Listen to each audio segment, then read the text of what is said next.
Hi everyone. In today's tutorial, we will show you how to set Times New Roman as the default font in Microsoft Word. If you want your documents to always start with a classic professional font, this tutorial is for you.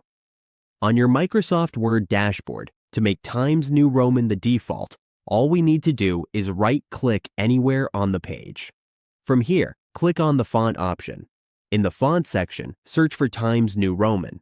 Once we can see it, click on it, then select Regular and then Default. Now click on Set as Default so that Times New Roman becomes the default font. We will be asked whether this change applies only to this document or to all documents based on the normal template.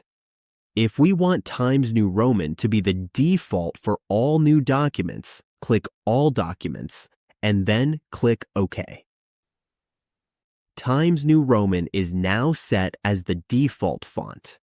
This means every new document we create will automatically use Times New Roman, giving us consistent formatting every time. It is a simple way to adjust our font settings and save them as the default style.